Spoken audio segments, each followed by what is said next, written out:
मित्रांनो, हॉरर मराठी या चॅनलवर तुमचं स्वागत आहे। ही गोष्ट ऐकण्यापूर्वी तुम्ही जर या चॅनलवर नवीन असाल तर सबस्क्राइब नक्की करा आणि बेल आयकॉन दाबायला विसरू नका। ही गोष्ट आहे बिहारमधील एका छोट्याशा गावातील। घरातील मोठा मुलगा सूरजच्या लग्नानंतर त्रिवेदी परिवारात अशा भयानक घटना घडू लागल्या की त्यांचं वर्णन करताना देखील अंगावर काटा येतो। त्रिवेदी परिवार जुनाट आणि रूढी परंपरांना अजूनही मानत असे। त्यांची सून अर्चना दिसायला फार सुंदर होती आणि सर्व गुण संपन्न होती। सूरजला ती त्याच्या पहिल्या भेटीतच आवडली होती। अर्चनाचा परिवार सर्वसाधारण होता, त्यामुळे सूरजच्या आईवडिलांना हे स्थळ काही एवढे विशेष आवडले नव्हते। त्यांना शंका होती की हे लोक त्यांच्या मुलीला हुंड्यात कायच देतील, पण सूरजला अर्चना पसंत होती। त्याने जिद्दच पकडली की लग्न करील तर अर्चना सोबत। इकडे सूरजचे आईवडील सुद्धा अजूनही अडून बसले होते। एक दिवस त्यांना त्यांच्या लांबच्या नातेवाईकांकडून समजलं की अर्चनाच्या बाबांची थोडीफार शेतजमीन आहे आणि ती सगळी जमीन ते अर्चनाच्या नावे करणार आहेत। त्रिवेदी परिवारातील लोक इतके स्वार्थी होते की ही खबर ऐकताच त्यांनी लग्नाला होकार दिला। शेवटी सूरज आणि अर्चनाचं लग्न पार पडलं। सूरजच्या परिवारात त्याचे आईवडील, बहीण, तिचा नवरा आणि तो असे 5 लोक राहत, आणि आता नवीन सून अर्चना। सुरुवातीचे काही दिवस ते लोक अर्चनासोबत खूप चांगले वागत, तिच्यासोबत गोड गोड बोलत, पण जेव्हा त्यांना समजले की अर्चनाच्या नावावर जी जमीन होणार होती ती तिच्या वडिलांनी परिस्थितीमुळे विकून टाकली, तेव्हा मात्र त्यांची खूप निराशा झाली आणि अचानकच त्यांच्या वागणुकीत इतका बदल झाला की अर्चनाला कळेनासं झालं की हे लोक असे का वागताय। हळूहळू त्यांच्या बोलण्यातून तिला सगळ्या गोष्टी समजू लागल्या, पण ती बिचारी काय करणार, सहन करायची सर्व। सूरजचे आईवडील आणि बहीण अर्चनाला सतत कुठल्या ना कुठल्या गोष्टीवरून बोलत असत, तिची चूक नसताना देखील तिला ओरडत। या सगळ्या गोष्टींमध्ये सूरजचा तेवढा तिला आधार होता। पण एक दिवस सूरजला कामानिमित्त काही दिवसांसाठी बाहेरगावी जावे लागले। या संधीचा फायदा घेऊन त्रिवेदी परिवाराने अर्चनासाठी चांगलाच सापळा रचला। सूरजच्या गैरहजेरीत त्यांनी तिला खूप छळले।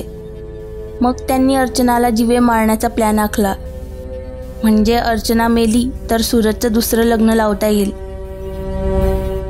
त्यांनी अर्चनाला ड्रायव्हरसोबत माहेरी पाठवायचे ठरवले आणि त्या ड्रायव्हरला सांगितले की वाटेत एखाद्या दरीत तू अर्चनाला गाडीसकट ढकलून दे आणि काही दिवस फरार हो। पैशांसाठी ड्रायव्हरसुद्धा ते काम करायला तयार झाला।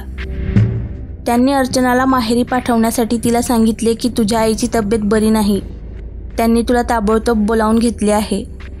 त्यांचा फोन आला होता। अर्चना बिचारी साधी भोळी, तिने विश्वास ठेवला त्यांच्यावर आणि लगेच निघाली जायला।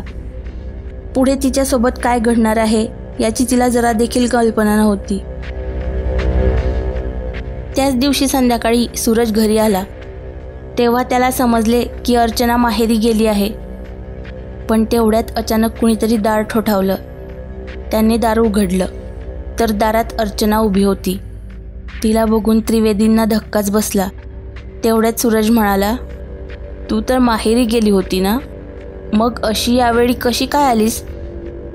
यावर ती म्हणाली, वाटेत गुंडांनी आम्हाला घेरलं आणि सगळ्या बागा वगैरे पळवून नेल्या, मी कसे तरी जीव वाचवत घरी आली।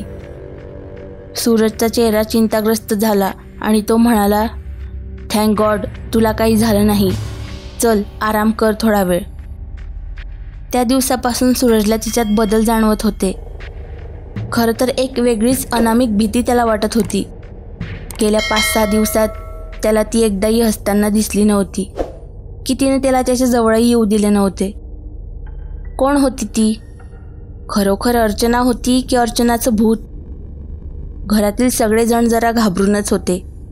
अर्चनाच्या डोळ्यात डोळे घालून बोलायची कोणाची हिंमत होत नव्हती। त्यांना वाटत होतं की अर्चनाला आपला सगळा प्लॅन आता माहीत झाला आहे।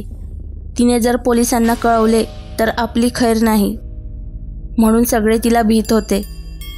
आणि एक दिवस सूरजच्या बहिणीच्या नजरेस अशी एक गोष्ट पडली की भीतीने तिचा थरकाप उडाला। अर्चना स्वयंपाकघराच्या खिडकीजवळ उभी होती चंद्राचा प्रकाश तिच्या चेहऱ्यावर पडत होता. सूरजची बहीण अर्चनाला आवाज देत स्वयंपाकघराच्या दिशेने आली आणि दारातच थबकली. चंद्राच्या प्रकाशात अर्चनाचा चेहरा अतिशय भयानक दिसत होता. तिचे केस मोकळे होते आणि हवा नसतानाही ते हवेत तरंगत होते. अर्चनाने ती उभी असल्या जागीच मान वळून तिच्याकडे पाहिले. तिचे डोळे पूर्ण पांढरे झालेले होते आणि बुब्बुळांचा आकार हा मिऱ्या एवढा झाला होता. ते भयानक डोळे बघून तिला खूप मोठा धक्का बसला आणि तिची वाचा गेली. तिला कळून चुकले होते की ती अर्चना नसून अर्चनाचं भूत आहे.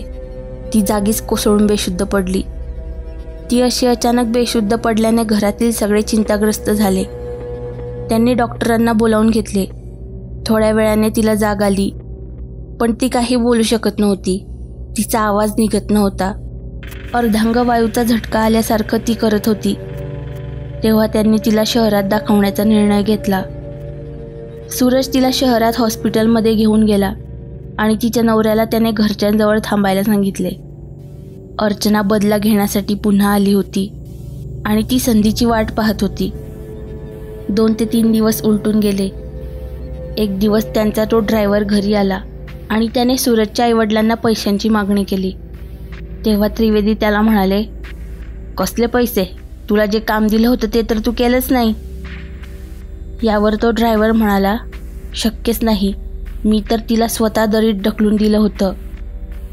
त्याचे शब्द ऐकून त्रिवेदी आश्चर्याने आवाजून त्याच्याकडे पाहत राहिले आणि म्हणाले, "मग ती कोण आहे जी गेले 15 दिवस आपल्यासोबत राहत आहे?" त्यांनी तिच्या खोलीत जाऊन पाहिले तर तिथे कोणीच नव्हतं. जसं त्यांना समजलं की अर्चनाचा मृत्यू केव्हाच झाला आहे, तेव्हापासून त्यांना ती दिसलीच नाही.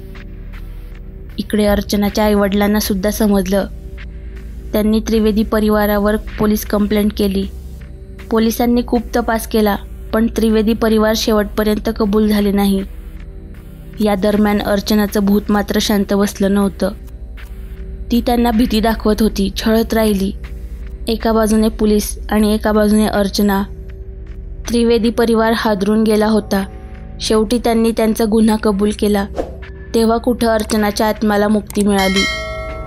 पण जेव्हा त्रिवेदींनी सगळा गुन्हा कबूल केला तेव्हा एक मोठी गोष्ट समोर आली. ती म्हणजे या सगळ्या प्लॅनचा मास्टर माइंड तर सूरजच होता.